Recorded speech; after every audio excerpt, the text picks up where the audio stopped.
여러분, 예금액이 40%가 4억이 넘으면 세금을 42%를 떼간다? 이 말이 사실일까요? 여러분, 사실입니다. 여러분, 혹시 금융종합과세라는 이야기 들어보셨습니까?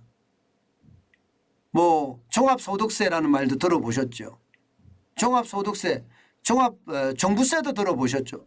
쉽게 말하면 종부세하고 비슷한 개념이라고 보시면 되는데, 금융에서 내가 투자해서 이자를 많이 벌잖아요. 그러면 이게 금융종합과세 대상이 됩니다. 얼마를 벌으면 되느냐? 2천만 원 이상 벌으면 됩니다. 2천만 원 이상 벌은 거에 대해서는요, 41.8%, 그러니까 42%를 떼가는 거예요. 42%. 그런데 이 2천만 원 버는 그 시점이 어디냐? 이제 이게 더 중요하죠. 여러분, 2천만 원을 버는 그 시점은요, 금리가 연 1%일 때 20억이 돼야 됩니다. 2천만 원을 벌려고 그러면 1년에. 그런데 금리가 5% 때는요, 4억 원만 있으면 됩니다. 4억 원. 그러면 이게 어느 날 느닷없이 날벼락을 맞을 수도 있는 겁니다. 많은 사람들이 집을 사기 위해서 현금을 지금 보유해 놨잖아요. 현금을 쌓아 놨잖아요. 근데 그 현금이 이자를 많이 벌어주는 거야. 예.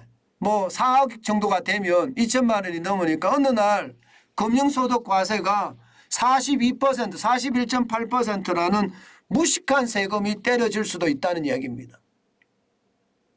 뭐 나하고는 상관없는 일이야. 4억 원이 내가 어디 있어. 내가 이자 소득으로 2천만 원을 어떻게 벌어. 이렇게 이야기하지만 이거는 누구나 관계되어 있는 이야기예요. 집을 살려고 준비해 놓은 사람들은 이 정도 가지고 있는 사람들 꽤나 있거든요. 예. 저 같은 사람이야 집 한 채 있고 이러니까 뭐 더 이상 그런 거에 연연하지 않지만, 그 정도 돈도 없지만 뭐 집을 살려고 준비해 놓은 사람들은 이렇게 있는 분들도 꽤나 있을 겁니다. 그런 경우에 말입니다. 2천만 원 과세가 넘으면 이게 그만큼 세금을 많이 빼들어 간다. 이렇게 이야기할 수 있는 겁니다. 참 문재인 정부는 보면요, 진짜 못됐어요.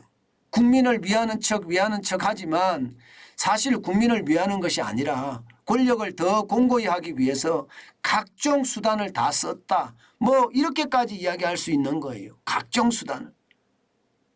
저는 그것을 보면서 진짜 가슴이 아프다 이런 생각 많이 합니다. 실제 사례 한번 보실래요? 여러분 보세요. 금융소득이 이게 2천만 원 넘는 경우 넘는 액수에 따라 다 다른데요. 예를 들어서 연봉 2억이다. 진짜 많이 벌죠. 연봉 2억이다. 이런 직장인이 금융소득 종합과세액을 보면 말입니다. 결국 금융소득으로 1,000만 원을 벌었으면 154만 원을 내야 되고요. 1,500만 원을 벌었으면 231만 원을 내야 되고요. 2천만 원을 벌었으면 308만 원이고요. 2,500만 원을 벌었으면 517만 원입니다. 그리고 3천만 원을 벌었으면 726만 원이에요. 근데 연봉이 말입니다.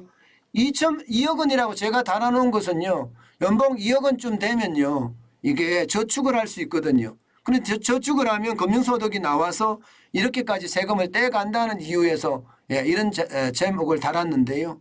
일반적으로는요, 여러분, 이게 연봉이 이렇게 많지 않아도 돼요. 그냥 4억 원을 저축해놔도 이 정도 나오는 거고요. 그렇지 않고 연봉 5천만 원만 받는데도 내가 가지고 있는 돈이 많아서 금융소득이 많으면 똑같이 부담을 해야 된다는 뜻이에요. 연봉이 뭐 3천만 원 된다 하더라도요, 내가 이게 돈을 벌어서 집 사기 위해서 마련해 놨다면 그것도 해당이 된다는 뜻이에요. 이런 걸 보면 진짜 안타깝습니다. 진짜 안타깝습니다. 이렇게까지 낸다는 거. 여러분 지금 물가는 얼마나 올라가고 있어요? 굉장히 많이 올라가고 있죠. 금리는 얼마나 올라가고 있어요? 엄청나게 올라가고 있죠. 이것은 어쩌면요, 사실상 증세라고도 이야기할 수 있습니다. 저는 물가가 이렇게 2013년 이후에 올라간 물가가 얼마나 올라갔느냐? 17.8%가 올라갔어요. 17.8%. 그러면 물가에 맞춰서 이 금융소득 과세 기준도 좀 올려줘야지 정상인데 그렇지 않고 부자에게는 그냥 철퇴 때리면 되는 거야. 뭐 이렇게 생각한다는 사실이 참 안타깝습니다. 저는 왜 이렇게 모든 분야에서 부자는 나쁜 그런 세력이라고 생각하는지 진짜 모르겠어요. 저는 윤석열 정부가 이런 모든 것을 혁파해 줘야 된다고 생각하는데 지금 뭐 혁파할 생각이 저는 없는 듯도 보여요. 왜냐고요? 아니 국민의힘 여당이잖아요.